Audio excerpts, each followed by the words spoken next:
دو چیزیں آدمی میں حسد پیدا کرتی ہے، ایک مال اور ایک علم.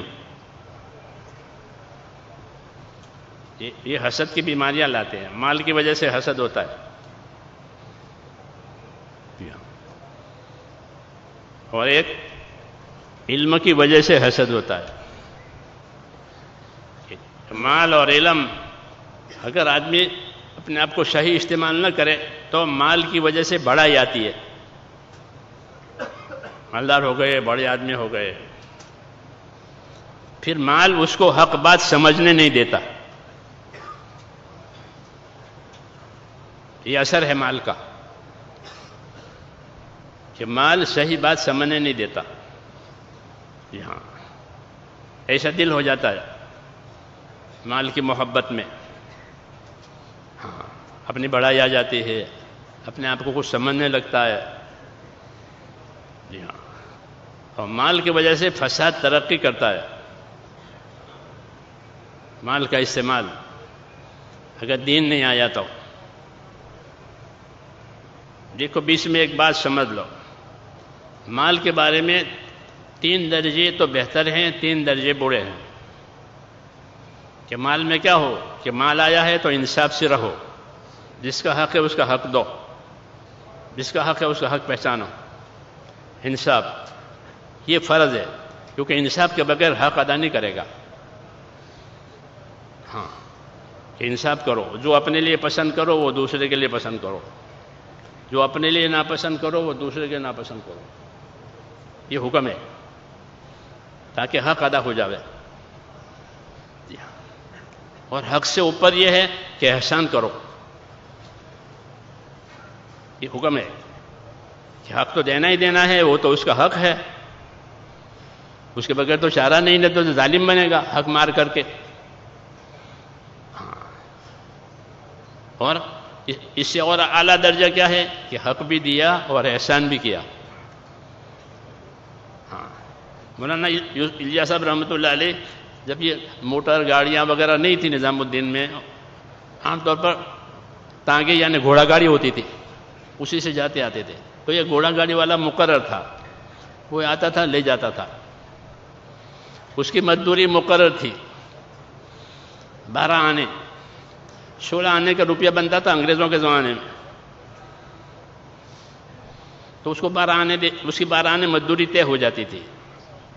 مولانا اس کو پورا روپیہ دیتے تھے کہ بھائی 12 آنے تو تیرا حق ہے میرے اوپر، اور یہ 4 آنے میری طرف سے ہدیہ قبول کرو. یہ احسان. سمجھ میں آئی نا بات؟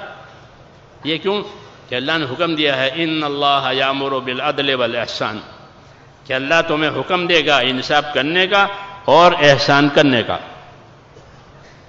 اس پر عمل ہے کہ 12 آنے تو اس کا حق ہے، اور 4 آنے ہماری طرف سے احسان اپنے بھائی کے ساتھ. سمجھ میں آئی بات؟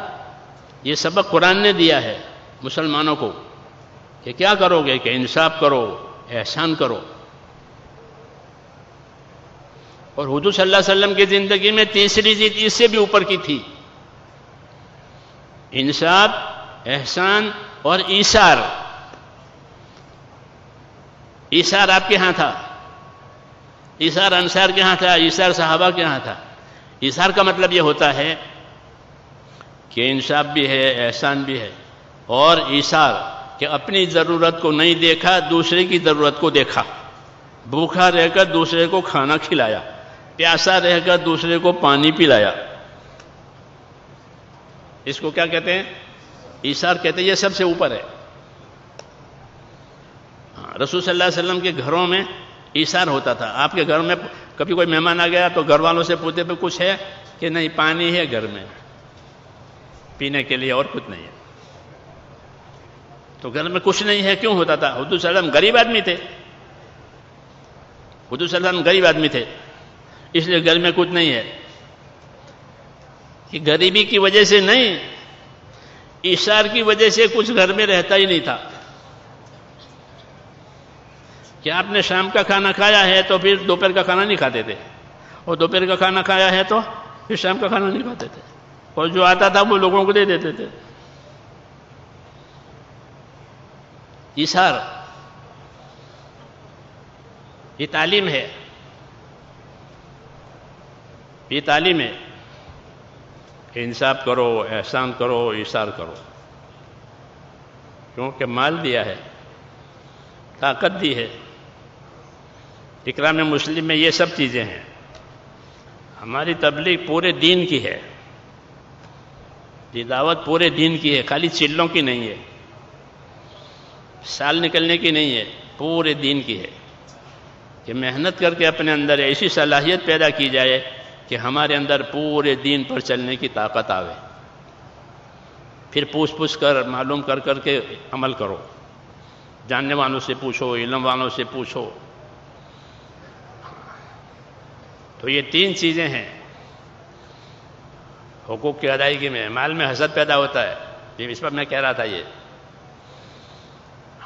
کہ انصاف، احسان، ایثار، یہ ہے نبوت میں، نبی یہ سکھائے گا، انصاف کرو، احسان کرو، اور خدا توفیق دے تو ایثار بھی کرو، کیونکہ ایثار کے لیے تو بڑی ہمت چاہیے کہ بھوکا رہ کے کھانا کھلاوے، جی ہاں، اور پیاسا رہ کے پانی پلاوے، اپنی ضرورت کو پیچھے ڈالے، دوسری ضرورت کو آگے کرے، اس کے لیے بڑی ہمت کی چاہیے، بڑا ایمان یقین چاہیے آخرت کا، کرنے والے کرتے ہیں، جی ہاں۔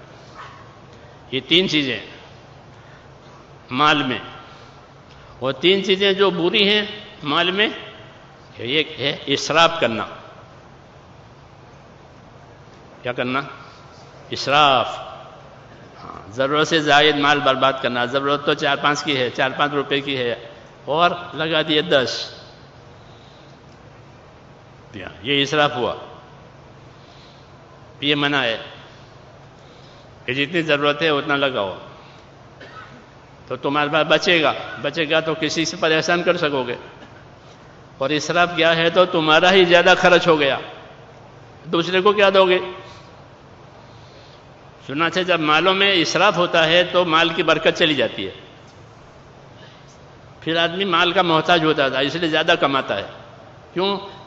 کہ غلط جگہ خرچ کر دیتا ہے اسراف کی وجہ سے، تو اس کو زیادہ کمانا پڑے گا۔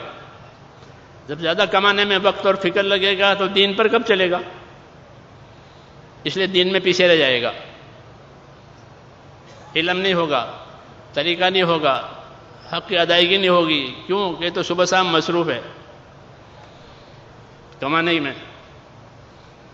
کیونکہ اسراف ہو رہا ہے کہ 10 کی جگہ 20 خرچ کر رہے ہیں، جی ہاں، تو پھر اتنی کمائی لانی پڑے گی، پھر طبیعتیں اس کی عادی ہو گئی ہے اسراف کی وجہ سے، تو اتنا کرنا ہی پڑے گا،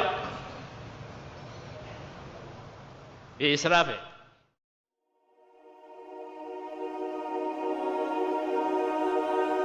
السلام علیکم۔ انسان سے 2 چیزوں کی بنا پر حسد کیا جاتا ہے۔ آج ہم ایک ایسے گناہ کی بات کریں گے جو دل کو اندر سے جلاتا ہے اور انسان کی نیکیوں کو برباد کر دیتا ہے، اور وہ ہے حسد۔ حسد کا مطلب یہ ہے کہ کسی دوسرے انسان کی نعمت دیکھ کر دل میں جلن پیدا ہو اور یہ چاہا جائے کہ اس سے وہ نعمت چھن جائے۔ تو میرے بھائیو، دوستو، بزرگوں، اکثر لوگ 2 چیزوں کی وجہ سے حسد کا شکار بنتے ہیں۔ پہلی چیز دینی کامیابی۔ جب اللہ کسی بندے کو دین کی سمجھ، عبادت، ہدایت یا لوگوں میں مقبولیت دیتے ہیں تو کچھ لوگ اس سے حسد کرنے لگ جاتے ہیں۔ کیونکہ شیطان نہیں چاہتا کہ لوگ نیک بنیں۔ یاد رکھیے، جس بندے کو اللہ کے دین کی محنت اور اپنی محبت دے دیں، وہ اللہ کی بہت بڑی نعمت ہوتی ہے۔ دوسری چیز ہے دنیاوی نعمتیں، مال، شہرت، تجارت، اچھا گھر، یہ کوئی بھی کامیابی جب لوگ دوسروں کے پاس اللہ کی نعمتیں دیکھتے ہیں تو دل میں جلن پیدا ہو جاتی ہے۔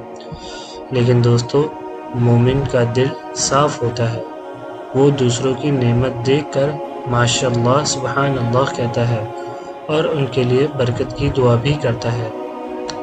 حسد سب سے پہلے حسد کرنے والوں کو جلاتا ہے۔ رسول اللہ صلی اللہ علیہ وسلم نے فرمایا، حسد نیکیوں کو اس طرح کھا جاتا ہے جس طرح آگ لکڑی کو کھا جاتی ہے۔ سوچئے کتنی بڑی گناہ کی بات ہے یہ۔ آج ہم سوشل میڈیا نے بھی حسد کو بہت بڑھا دیا ہے۔ ہر وقت لوگ دوسروں کی زندگی دیکھ کر اپنی زندگی سے ناخوش رہتے ہیں۔ میرے بھائیو، دوستو، بزرگوں، اللہ جس کو جو دیتا ہے حکمت کے ساتھ دیتا ہے، اس لیے اپنی زندگی میں شکر پیدا کریں اور دوسروں کی نعمتوں پر خوش ہونا سیکھیں۔ اگر دل میں حسد آ جائے تو فوراً اللہ سے دعا کریں، یا اللہ میرے دل کو صاف کر دے۔ تو آج سے آپ بھی ارادہ کریں، میں بھی انشاءاللہ ارادہ کرتا ہوں کہ ہم حسد نہیں کریں گے بلکہ دوسروں کے لیے دعا کریں گے۔ اللہ تعالیٰ ہمیں صاف دل اور حسد سے بچنے والی زندگی نصیب عطا فرمائے، آمین یا رب العالمین۔